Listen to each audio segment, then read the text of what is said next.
Hello once again, everyone. I just thought I'd check in with another video, and yeah, it's been I guess a couple of weeks, but yeah, uh, I thought I'd do this video.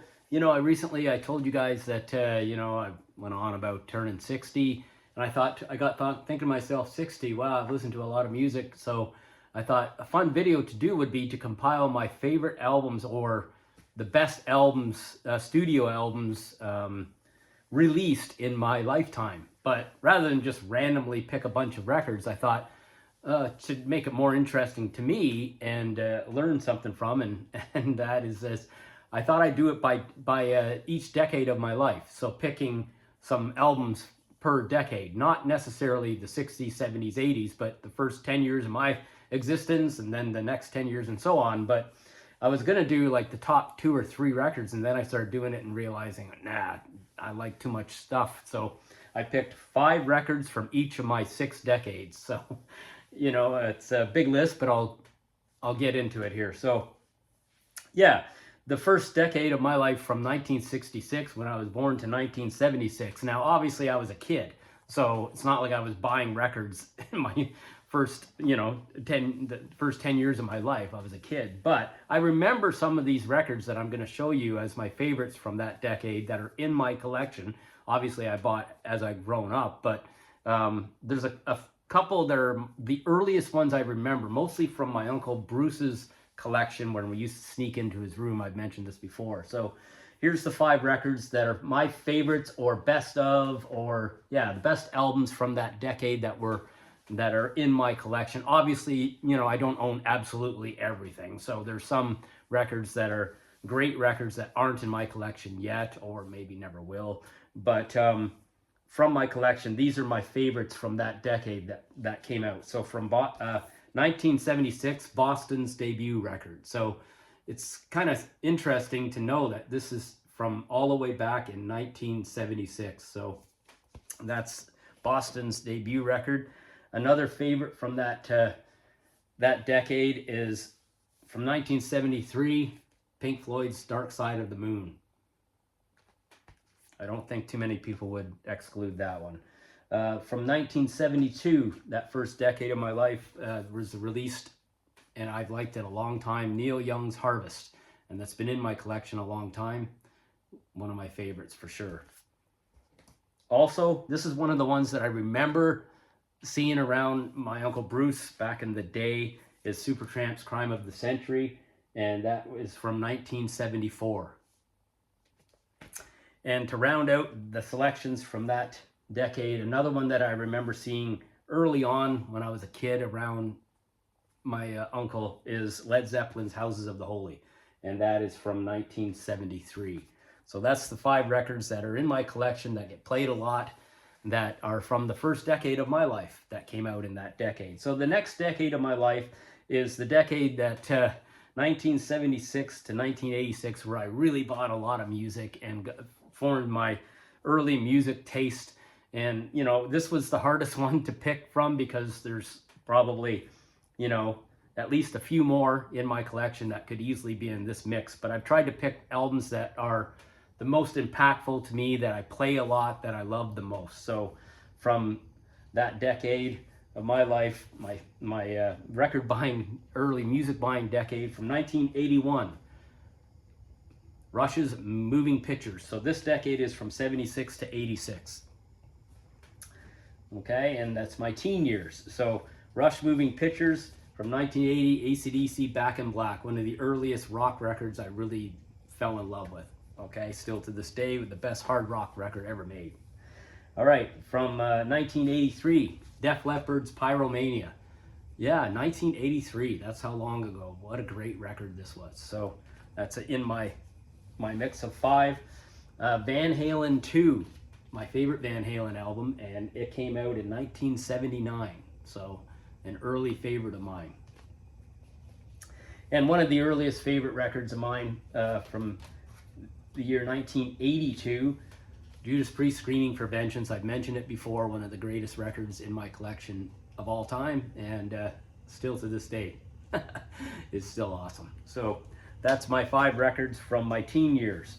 All right, from my 20s, the years 1986 to 1996, in my 20s, still consuming a lot of records, still getting into a lot of music, some CDs, started buying some CDs too, right? So from 1993, one of the top 5 studio records from that decade for me is Smashing Pumpkins' Siamese Dream. Impactful record, just amazing. So that's the Pumpkins' Siamese Dream. That's 1993. From 1992, The Hip, Fully Completely. Yeah, amazing, amazing masterpiece album from The Hip. From 1987, U2's The Joshua Tree. Remember how big that record was? So that's from 1987. From 1990, a huge album to me and to a lot of us, well, rock fans that got into a different type of music too, is Depeche Mode Violator from 1990. Okay? And the last one from my 20s that really meant a lot to me and still does, I still play it. It's from 1987 and it is Mellencamp's The Lonesome Jubilee. Yeah. All right, so on to the next decade of my life and the studio records that made the biggest impact to me from 1996 to 2006. So this is my 30s. I'm in my 30s, and Coldplay's A Rush of Blood to the Head came out, and it was from 2002. What an amazing record. Audioslave from 2002 as well. Their debut record, Audioslave. Amazing, great hard rock record. Meteora, Linkin Park, came out in 2003, and yeah, what a great favorite this is. Still to this day, sounds amazing. Great masterpiece record. From 2000, the year 2000, an amazing record from U2, All That You Can't Leave Behind. And yeah, just full of amazing songs. Walk On, Beautiful Day, Stuck in a Moment. What a great record. So that is from 2000. And finally, rounding out stuff from my 30s is a cool record that I've always loved, Incubus, Morning View. And that came out in 2001. So that's the 5 from my 30s that are the best studio records in my collection. All right, from my 40s, so the years are 2006 to 2016. And yeah, I'm in my 40s then. Foo Fighters, Sonic Highways. Now, Foo Fighters, I've got a lot of Foo Fighters records, but I've always had a real big, strong, soft spot for Sonic Highways. What an amazing, epic record. And, you know, big, impactful record. So that came out in 2014. From 2009, Metrics Fantasies. Just an amazing record, almost a perfect record. Great songs throughout, so that's a real favorite of mine. From 2015, Mumford & Sons, Wilder Mind, their masterpiece record. What a great record. So yeah, this is all in the decade of my 40s. Amazing stuff. Also from 2015, the Wolf Alice debut record, My Love Is Cool. What a great record. Really great debut record. So that's in my top 5 from that decade. And finally from 2013, a really great, perfect record, Queens of the Stone Age, Like Clockwork. Always loved this record. What a great Queens record this is. So that's stuff from my 40s. All right, my final decade that I'm drawn from is my 50s. So this is from 2016 to 2026. And, you know, newer or fresher stuff into my collection, obviously. This last decade, some great stuff came out. And starting with City and Colour, The Love Still Held Me Near. This is from 2023, an absolutely amazing, amazing record. So, you know, I encourage you guys to check out some of this stuff if you haven't already. City and Colours, The Love Still Held Me Near. All right, I've talked about this record before. Came out in 2024, The Cure's Songs of a Lost World. And an amazing modern comeback record by The Cure. from 2025. So, you know, fairly new one for me. Mumford & Sons Rushmere, an amazing record, another great comeback record. Obviously, in these last decade, I've been fortunate to be graced by some bands that I love that came back with some amazing albums, including this Pearl Jam record, Dark Matter, that came out in 2024. And it definitely is in my top collection of records from this decade, last decade of my life, the most recent decade. Pearl Jam's Dark Matter.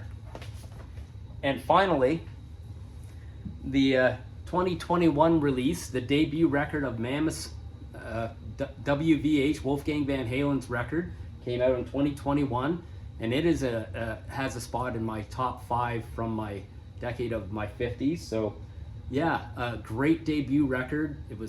It's a very good record. He's made a couple since, also strong records, but this debut record is especially good, and it signaled a fresh new artist, Wolfgang, and living up to that name, and what a great record. So there's a bunch of records that featured in my collection, all these different decades, some amazing music and studio albums. I would encourage you, if you haven't checked out some of them, that you go, oh geez, I haven't heard that record, or you know, haven't listened to it lately, look into it, check it out. And I'd be curious if you wanted to, you know, take a look at your own collection and take a look at your own age in your life, and explore what's in your collection from different decades. It's amazing when you start looking at your collection. I look at my collection, I realize, wow, a lot of favorites that came out decades ago now that still sound great, and great songs and music. So yeah, thanks for listening. Like and subscribe if you want to, and that would be nice to see. I hope everyone's doing okay. It's really nice to get a little bit of a sense of spring coming towards us, which is really nice here in Southern Ontario, that's for sure. So I'll do another video again. I've got an idea that I'm gonna collect my little personal data and do some research and have some fun with. I really do play a lot of the music from the records that I'm pulling out to show you guys. And yeah, I'll see you again soon, okay? All the best to you guys. Take care. Bye-bye.